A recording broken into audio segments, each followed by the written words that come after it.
속담 중에서 개똥도 약에 쓰려면 없다라는 말이 있습니다. 의미를 다 아시겠죠? 옛날에는 길가에 흔한 게 개똥이었습니다. 사방에 개가 똥을 싸고 다니죠. 그냥 발에 차 있는 것이 개똥입니다. 그래서 이걸 표현하는 것은 그만큼 흔한 것이 막상 필요할 때 찾으면 없다는 거예요. 그래서 쓸모없이 여겨졌던 물건도 나름의 쓰임새들이 있다는 거예요. 무시하고 처박아 놨던 것도 꼭 쓸 날이 있다는 거예요. 그런 속담입니다. 어떤 사람들은 자신의 모습을 보면서 난 참 쓸모없는 사람인 것 같아, 이런 말을 해요. 나는 참 이 가정에 쓸모없는 사람인 것 같아. 나는 이 사회에 참 쓸모없는 사람 같아. 나는 이 회사에 난 참 쓸모없는 사람 같아. 이런 생각을 하는 사람들이 참 많아요. 어떤 사람들이 이런 생각들을 가질까요? 여러 가지 뉴스들을 보면 알겠지만 명퇴를 하거나 정년 퇴직을 하고 중년 아니면 나이 든 사람들이 다시 사회에 나와서 제2의 인생을 준비하지 않은 사람들은 어느 순간 인생에 좀 공허함을 느끼게 돼요. 그리고 자신의 무능함을 느끼게 돼요. 그러면서 나는 진짜 쓸모없는 사람인 것 같아, 이런 마음이 든다는 거예요. 또 커리어 우먼들 있잖아요. 열심히 세상에서 열심히 일했던 사람들도 육아에 빠지면 이때부터 자신이 화려하게 일했던 그 삶에서 이제 육아로 인해서 자신의 어떤 사회적 경력이 다 날아가는 거예요. 그러면서 맨날 밥, 빨래, 아이돌 보고, 밥, 빨래, 아이돌 보고, 어느 순간 보면 이제 사회 나가서 일을 할 수 없는 그런 상태가 되는 거예요. 그러면 그런 여인도 나는 참 세상에 쓸모없는 사람 같아, 이런 마음이 든다는 거예요. 그게 우울증이잖아요. 청년들도 그럴 것 같아요. 청년들도 취업 준비하는 청년들이 얼마나 많은지 몰라요. 정말 많은데 취업을 도전하면 이게 돼야 되는데 취업이 잘 안 돼요. 그리고 부모 밑에서 맨날 밥만 축내고 용돈만 축내는 거예요. 그래서 청년들이 마음이 무너져요. 내가 진짜 이 사회에 필요한 사람인가? 내가 정말 이 사회에 필요한 사람 맞나? 나는 정말 귀하게 쓰일 수 있는 사람인가? 이런 마음을 갖는다는 거예요. 어떤 사람은 사업을 한번 해보겠다고 사업을 했는데 성공을 못한 거예요. 우리 이번에 선교팀 오신 분들 중에도 그 간증을 하시더라고요. 사업을 하려고 했는데 못한 거예요. 빚도 잔뜩 진 거예요. 그러니까 가정에 경제적인 어려움이 있죠. 그런 어려움이 있으니까 가장의 마음은요, 그냥 억장이 무너지는 겁니다. 내가 이 가정을 세워야 되는데 그걸 못할 망정, 내가 먹여 살릴 걸 못할 망정, 내가 오히려 가족을 더 힘들게 만들었구나, 내가 더 가정에게 어려움을 줬구나, 그 마음이 드는 순간 나는 정말 쓸데없는 사람인 것 같아, 그런 마음이 들 수도 있어요. 또 장애를 가지고 있는 분들도 있잖아요. 그죠? 우리 권사님도 늘 마음 가운데 아픔이 있는데 장애가 있는 사람은 내가 원해서 장애를 갖는 게 아니잖아요. 온몸에 장애가 있으면 얼마나 마음이 힘듭니까? 몸도 힘든데 자기 힘으로 뭐 하나 할 수 있는 게 없어요. 부모님이 도와주지 않으면 자기 혼자 화장실도 가지 못하는 그런 장애인분들도 계세요. 그런 분들이 늘 갖는 생각이 내가 이렇게 살아서 뭐해? 내가 이렇게 살아서 맨날 부모님한테 짐만 되고 나는 정말 쓸모없는 사람 같아, 이런 생각하지 않겠습니까? 하나님은 이런 사람들 보면서 뭐라고 하실까요? 저는 오늘 말씀을 통해서 내 자신한테 나는 쓸모없는 사람이야 라고 생각했던 그런 성도들이 있다면 오늘 이 말씀을 통해서 쓰시지 못할 사람이 없는 하나님을 발견하기를 축복합니다. 하나님은 결국 다 쓰신다는 거예요. 이스라엘 백성들이 에웃으로 인해서 80년 동안 평온함을 가져서 평안한 가운데 살았습니다. 물론 그 안에 또 다른 사사가 있었지만 그 평안한 가운데 또 이스라엘 백성들은 또 하나님 앞에 죄를 짓잖아요. 우상숭배를 또 합니다. 그래서 하나님께서는 이 이스라엘 백성을 어떻게 했습니까? 가나안 왕 야빈의 손에 이스라엘 백성들을 팔았다고 표현해요. 팔았대요. 이스라엘 백성들은 하나님의 거룩한 백성입니다. 제사장 나라고. 그래서 하나님 중심에서 살아야 되는 백성이고 세상에서 거룩하게 구별되어서 살아가야 되는데, 우상 숭배는 우리 이 하나님의 백성의 거룩함을 사탄에게 파는 행위입니다. 내가 우상 숭배를 하는 순간 우리 안에 있는 거룩함은 내 것이 아니에요. 그때부터는 사탄 겁니다. 내가 팔아버리는 거예요. 그래서 하나님도 야, 네가 내가 준 거룩함을 사탄한테 팔았니? 그래, 알았어. 나도 가나안 땅 야빈 왕에게 너 팔을 거야. 그래서 가나안 왕 야빈의 손에 하나님께서 팔아버렸어. 넘겨버리셨어요. 이 하솔이라는 지역을 보면, 하솔은 옛날에 여호수아가 이 가나안 정복을 했을 때 이미 정복했던 곳이었었어요. 그리고 납달리 지파에게 분배를 해줬던 땅이었어요. 근데 오늘 보니까 사사시대로 넘어오면서 어떤 일이 벌어졌는지 모르겠지만 지금 가나안 족속의 땅이 돼버렸어요. 그러니까 납달리가 뺏긴 거죠. 하솔이라는 이 지역의 이름의 뜻을 보니까 둘레, 울타리라는 뜻이 있습니다. 둘레, 울타리라는 것은 어떤 재질로 두르느냐에 따라서 달라지잖아요. 예를 들면 우리가 적군과 함께 싸움을 준비한다. 적군 앞에서 울타리를 친다. 그러면 강력한 울타리를 칠 수밖에 없어요. 밀고 들어와도 쉽게 뚫을 수 없는 울타리를 둘러야 됩니다. 근데 양이나 말을 가두는 울타리는 그렇게까지 하지 않아요. 그 울타리는 나무로 둘릅니다. 우리 사람의 생각과 삶에 무엇으로 두르느냐에 따라서 우리의 언행은 달라지기 시작합니다. 어떠한 가치관으로 두르고 있느냐에 따라서 우리는 달라지기 시작하죠. 그게 하솔입니다. 거기에 누가 통치하고 있었냐면 가나안 왕 야빈입니다. 이 야빈이라는 이 이름은 그냥 통상적으로 이 하솔이라는 지역을 수도로 통치하는 왕을 상투적으로 부를 때 야빈 왕이라고 했대요. 예를 들면 애굽 왕, 보통 뭐라고 해요? 바로라고 하잖아요. 그냥 애굽 왕을 통상적으로 바로 왕 이렇게 부르듯이 이 하솔 지역을 수도로 해서 통치하는 왕을 야빈 왕이라고 하는데, 이 야빈의 이름의 뜻이 뭐냐면 총명함, 지식 있는 자라는 뜻이에요.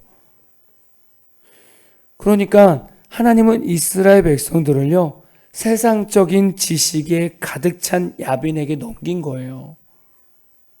세상적인 지식으로 둘러싸여 있는 그 가나안 왕에게 하나님은 이스라엘 백성을 넘긴 거예요. 왜 야빈에게 이스라엘 백성을 넘겼을까요? 왜? 사사시대는요, 이스라엘 백성들이 자신의 소견에 옳은 대로 행동했어요. 자기가 보기에 옳은 대로 행동한 거예요. 그 얘기는 뭐냐면 그냥 인간적인 판단, 인간적인 경험 안에서 내가 보기에 나는 이게 좋아. 그 선택으로 사는 게 사사시대예요. 그게 세상적인 지식이잖아요. 세상적인 지식. 그렇게 세상적인 지식에 빠진 이스라엘 백성의 범죄 때문에 하나님은 그래? 니네가 그렇게 세상적인 지식으로 살아갈 수 있겠어? 그래? 그렇게 세상적인 지식이 좋니? 알았어. 내가 야빈의 손에 한번 넘겨볼게. 그렇게 세상에 뛰어난 지식을 가지고 있는 야빈한테 내가 넘겨볼게. 너 그 밑에 있어봐. 그 밑에서 20년 동안 학대를 받습니다. 신앙을 무너뜨리는 것 중에 하나가 지식입니다. 세상적인 지식. 로마서 10장 1절에서 4절 말씀을 보니까 형제들아, 내 마음에 원하는 바와 하나님께 구하는 바는 이스라엘을 위함이니 곧 그들로 구원을 받게 함이라. 내가 증언하노니 그들이 하나님께 열심히 있으나 올바른 지식을 따른 것이 아니니라. 하나님의 의를 모르고 자기 의를 세우려고 힘써 하나님의 의에 복종하지 아니하였느니라. 그리스도는 모든 믿는 자에게 의를 이루기 위하여 율법의 마침이 되시니라. 사도 바울은 유대인들을 뭐라고 지적하냐면, 너희들 이 율법의 본질에 대해서 이해를 하지 않고 그냥 형식적으로 그 율법만 지키고 그 율법을 통해서 스스로 의롭게 되고 그걸 통해서 구원을 받는다고 하는 그 생각, 그거 아니야 라고 얘기하는 거예요. 지식적으로 율법 지키는 거 그거 아니야. 심지어는 유대인들이요, 더 세세하게 법을 세워가지고 유대인들한테 씌우는 거예요. 멍에를 씌워서 이거 다 지켜야 돼. 그래야 의롭게 되는 거야. 그래야 구원받는 거야. 이렇게 바리새인들은 지켜가는 거예요. 근데 사도 바울은 그게 아니다라는 거예요. 사도 바울은 지금 바리새인들한테 너희들이 가지고 있는 지식이 하나님을 아는 지식이 아니고 예수님을 아는 지식이 아니야 라고 얘기하는 거예요. 너희들 지금 세상적인 지식에 빠져 있는 거야 라고 얘기하는 거죠. 그 지식이 유대인들을 의에 빠지게 되는 거예요. 의에 빠지는 거예요. 자신의 의에 빠지게 만드는 거예요. 자신의 의를 드러나게 만드는 거예요. 세상적인 지식은 인간적인 의를 드러나게 됩니다. 드러나게 합니다. 자꾸 내가 드러나고 싶은 거예요. 내가. 이스라엘 백성들은요, 자신의 의로 살아가는 백성입니다. 자신의 판단 아래 하나님을 놔둔 거예요. 자신이 판단하는 거예요, 하나님을. 내가 지금은 믿을만해. 근데 판단하니까 또 지금은 내가 보기에 좋은 거, 저 우상을 선택해도 괜찮을 것 같아. 내 지식에 하나님을 가둬둔 거예요. 그게 이스라엘 백성이에요. 사람들에게 세상적인 지식이 들어가면 나름대로 똑똑하다고 얘기를 해요. 똑똑하다고 생각을 해요. 제가 말하는 지식은 우리가 공부를 하고 학업에 필요한 그런 지식일 수도 있고요. 또 제가 말씀드리는 지식은 세상의 가치관을 말하기도 합니다.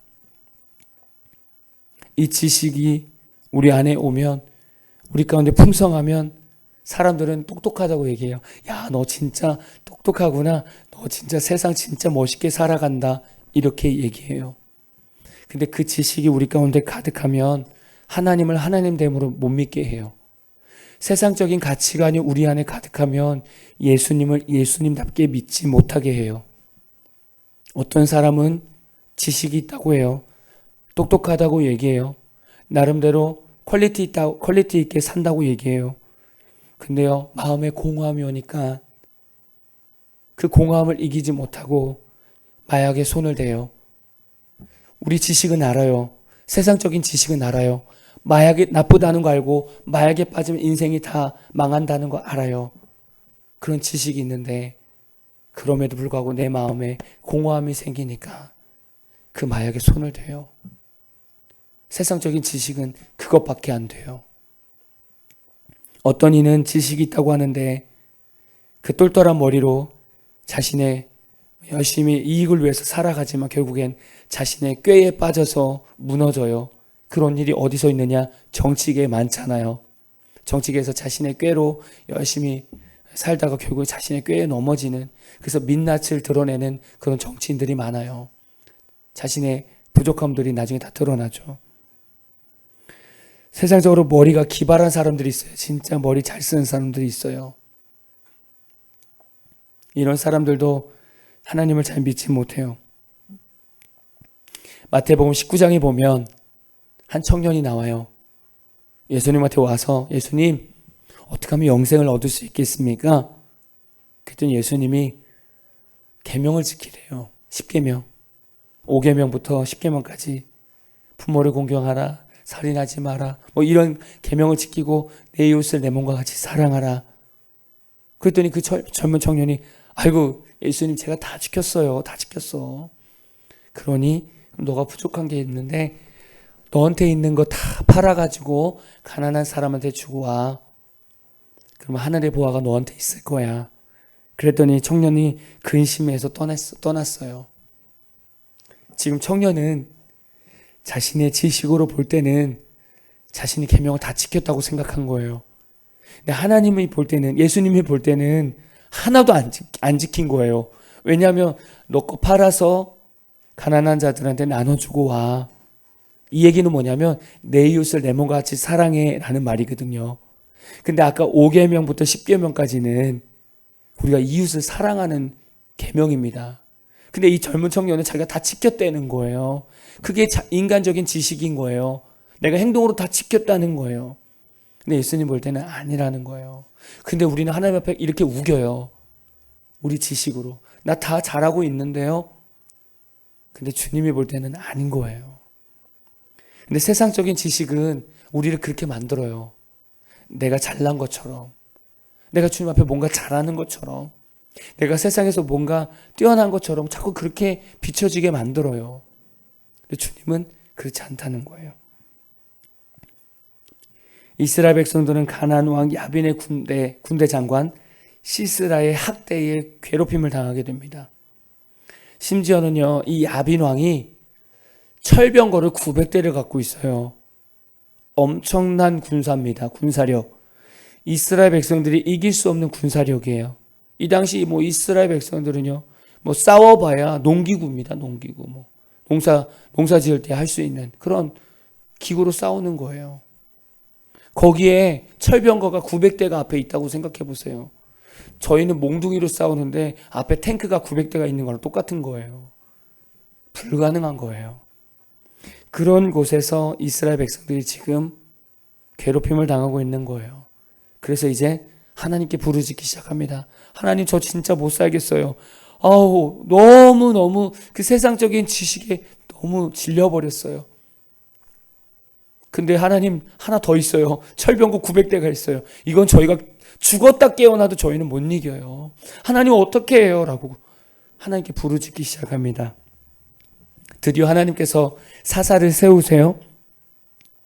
앞에서 저희가 사사시대에 여러 사사들을 나눠봤지만 오늘이 더 강적인 것 같아요. 왜냐하면 철병거 900대까지 있으니까. 그러면 그 어느 때보다도 강력한 사사를 세워야 되지 않겠습니까? 정말 능력이 있고 강력한 사사를 세워야 되지 않겠습니까? 여러분이 생각해도 여러분 환경 가운데 큰 문제가 있고 큰 빚이 있고 큰 어려움이 있으면 어떤 해답이 필요합니까? 당연히 능력 있는 사람이 필요하고 확실한 인맥이 필요하고 큰 돈이 필요하지 않겠습니까? 당연한 거예요. 큰 문제면 그 큰 문제를 해결할 수 있는 능력 있는 사람이 필요한 거예요. 너무나 당연한 겁니다. 이스라엘 백성들도 그렇게 생각할 수 있어요. 야, 진짜 900개의 이 철병거를 어떻게 이겨? 이거는 엄청난 사사가 일어나야 돼.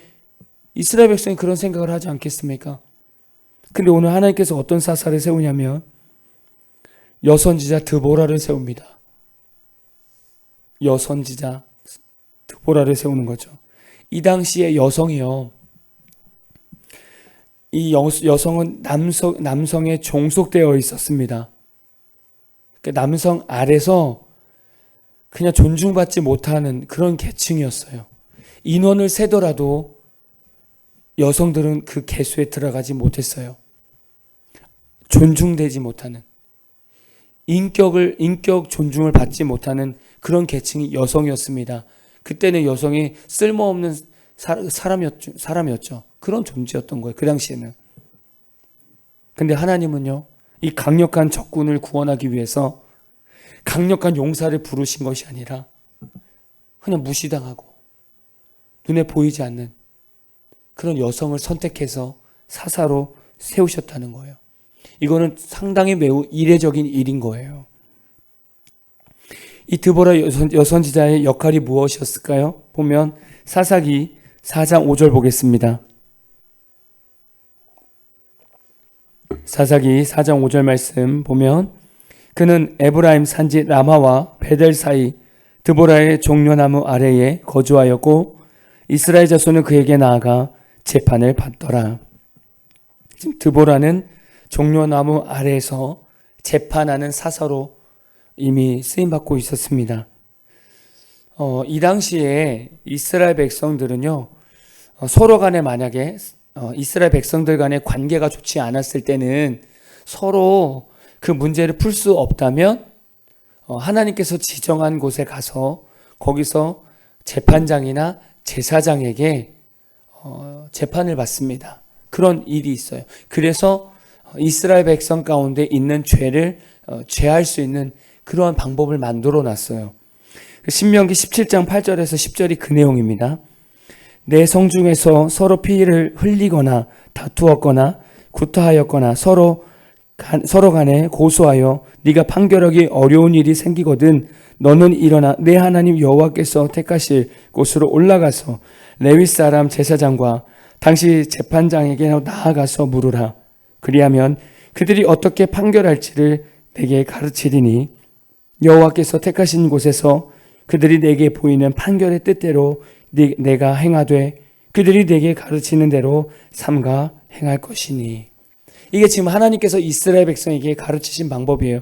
그러니까 이 지금 재판관이 드보라라는 거예요. 대단하지 않습니까?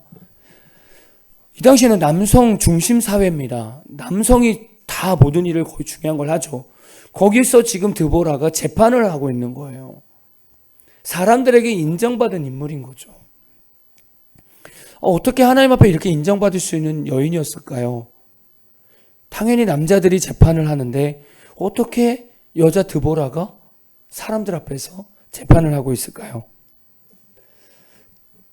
드보라가 지금 재판하고 있는 장소를 보면 종려나무 아래에 있다고 얘기했습니다. 저희가 지난주에도 종려나무에 대해서 같이 말씀을 나눴는데 종려나무 가지를 보면서 그 의미가 하나님의 영광이라고 표현했고 기쁨과 승리라고 표현했습니다. 종려나무는 하나님의 영광이고 기쁨과 승리입니다.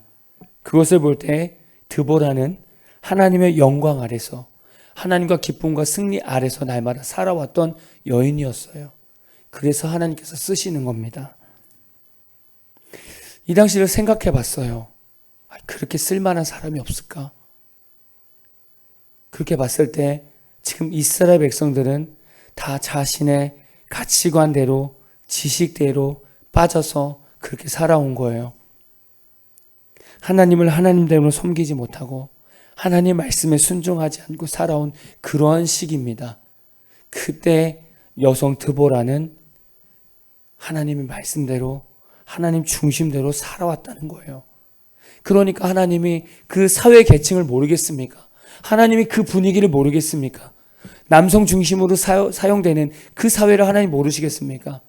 여성이 세워졌을 때 무시당하는 거 그거 모르겠습니까? 그럼에도 불구하고 하나님은 그 쓸모없어 보이는 그 여성을 부르신 거예요. 왜냐하면 드보라는 그런 사람이야. 그런 사람이니까. 남들은 하나님 바라보지 않는데 드보라는 하나님을 바라보니까. 남들은 하나님 말씀을 지키지 않는데 드보라는 하나님 말씀을 지키니까. 그러니까 다른 사람들 앞에서 재판할 수 있는 재판관으로 세우는 거예요. 드보라의 이름의 뜻이 꿀벌이에요. 되게 신기하지 않습니까? 여자 이름을 꿀벌이라고 줘버렸어요. 그러니까 우리로 말하면 꿀벌아 꿀벌아 이렇게 부르는 거예요. 근데 이 당시에 이름은 너무 중요합니다. 왜냐하면 이름대로 사니까. 드보라는 꿀벌이래요. 그래서 꿀벌의 특징을 봤어요. 꿀벌의 수명이 얼마나 될 것 같아요? 수명이 길어봐야 1개월이에요. 꿀벌은 1개월 살아갑니다. 한참 꽃가루를 채집하는 시기가 있죠. 막 꽃이 피는 봄. 그걸 유밀기라고 얘기해요. 막 꿀을 채취할 수 있는 꽃이 활짝 핀 이 유밀기에 태어난 꿀벌은요. 1개월에서 2개월밖에 못 산대요. 왜냐하면 하도 중노동을 해가지고 1, 2개월밖에 못 산대요. 근데 늦가을에 태어난 꿀벌은요. 꽃에서 꿀을 조금밖에 캐내지 않아서 6개월 산대요. 이 꿀벌의 몸무게가 0.1g이래요. 근데 이들이 나가서 꿀을 가져오는 게 30에서 50mg이래요. 그러니까 자신의 몸무게의 거의 절반의 양의 꿀을 채취해 오는 거예요. 얼마나 힘들겠습니까? 자신의 몸무게가 0.1g인데 꿀을 30mg에서 50mg을 끌고 오면 얼마나 힘들겠습니까? 날개짓이 얼마나 힘들겠습니까? 생각해 보세요. 남자가 70kg인데 한 35kg, 40kg로 짐을 지고 먼 길을 온다고 생각해 보세요. 얼마나 힘들겠습니까? 우리가 가지는 꿀 1kg, 이 1kg의 꿀을 모으려면 10,000마리의 꿀벌이 4번을 왔다 갔다 해야 1kg 꿀을 얻어요. 얼마나 열심히 살아갑니까? 얼마나 자기 맡은 일에 열심히 살아갑니까? 이 꿀벌의 특징을 보니까 드보라가 그런 여인이었겠다라는 묵상이 됩니다. 사회적으로는 취급받지 못하고, 사회적으로는 개수에도 들어가지 못하고, 사회적으로는 그냥 남성 밑에서 존중받지 못하는 그런 여인인데, 하나님 볼 때는 정말 꿀벌 같은 거예요. 자신의 삶 전체를 들여서 온몸과 온 마음을 다해서 힘을 다해서 하나님께 열심을 가진 여인이었던 거예요. 남들은 다 우상을 섬기고 다 하나님을 버리는데 드보라는 그 안에서 꿀벌처럼 그냥 한 길만 바라보는 거예요. 누가 뭐라고 해도 그냥 한 길만 바라보는 거예요. 그게 저는 드보라인 것 같아요. 드보라는 계산이 없었을 것 같아요. 꿀벌이 무슨 계산이 있겠습니까? 아까 제가 1kg 꿀을 얻을 때 10,000마리가 4번 왔다 갔다 해야 된대요. 근데 그 꿀벌 중에 한 마리가 난 한 타임 쉴까? 이런 꿀벌이 없다는 거예요. 무조건 다 간다는 거예요. 꿀벌은 계속 나르는 거예요. 그걸 봤을 때 드보라는 그런 거예요. 주변 사람들이 그냥 뭐 바알로 갔다 아세라 신으로 갔다 때로는 하나님한테 가서 막 40년 80년 평온한 삶을 살다 또 바알 신 아세라 신을 갔다 사람들이 막 이렇게 움직이는데 드보라는 삶이 평안해요. 늘 하나님과 나밖에 없어요. 꿀벌이 꽃, 집, 꽃, 집 이것만 있듯이 드보라는 하나님, 나 이거밖에 없는 것 같은 거예요. 그게 꿀벌의 인생 같은 거예요.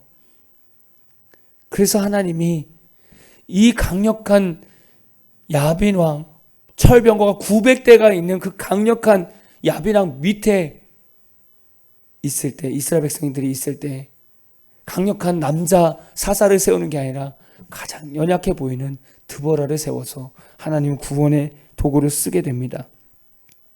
저는 이 드보라를 보면서 참 이 제목을 붙인 거예요. 하나님은 쓰시지 못할 사람이 없다. 하나님은 다 쓰신다는 거예요. 우리가 사람이 볼 때는 아이고 저렇게 살아서 뭐 할까? 아이고 저런 사람도 시집장가나 갈까? 이렇게 바라보더라도 하나님은 드보라처럼 하나님 나 늘 1대1로 관계를 잘 맺고 있는 사람은 반드시 꼭 필요한 데 쓰신다는 거예요. 그래서 아까 그랬잖아요. 개똥도 쓰려면 없다고. 꼭 하나님은 쓰실 만한 곳에 쓰게 됩니다. 이제 하나님이 이스라엘 백성들을 구해야 돼요. 어떻게 구했냐면 사사기 4장 6절에서 7절입니다.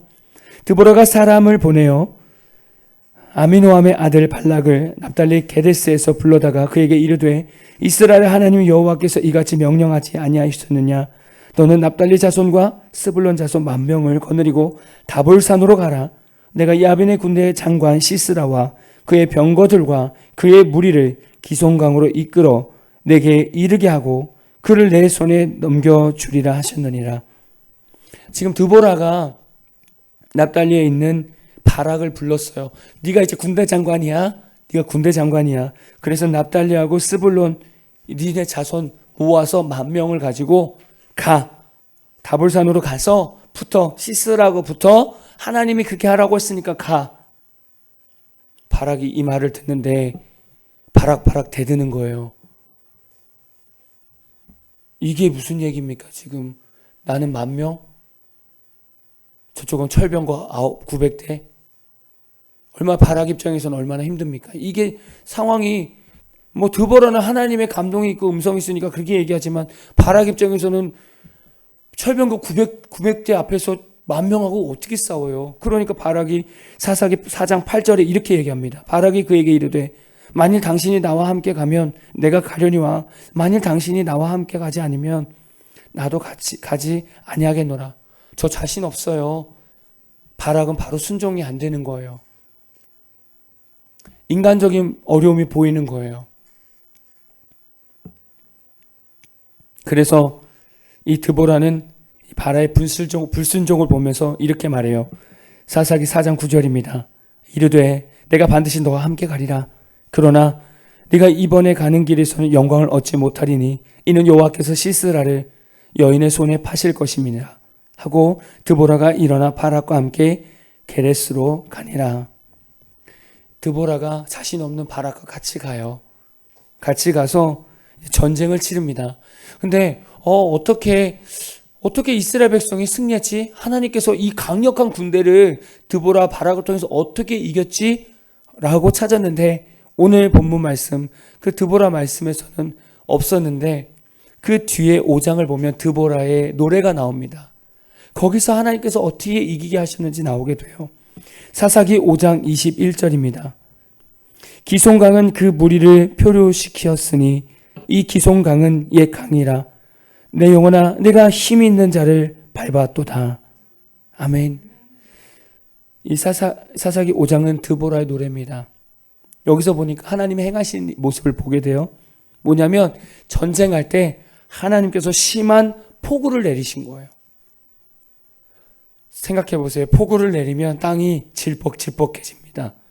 질퍽질퍽해지면 무거운 철병거는 어떻게 됩니까? 땅에 푹 빠져서 움직일 수가 없게 돼요. 심지어는 기송강을 갑자기 일순간에 범람하게 만들어서 그냥 다 철병거를 휩쓰는 겁니다. 그게 하나님 방법이에요. 그렇게 하나님은 이 야빈 왕 손에서 구원하신 거예요. 놀랍지 않습니까?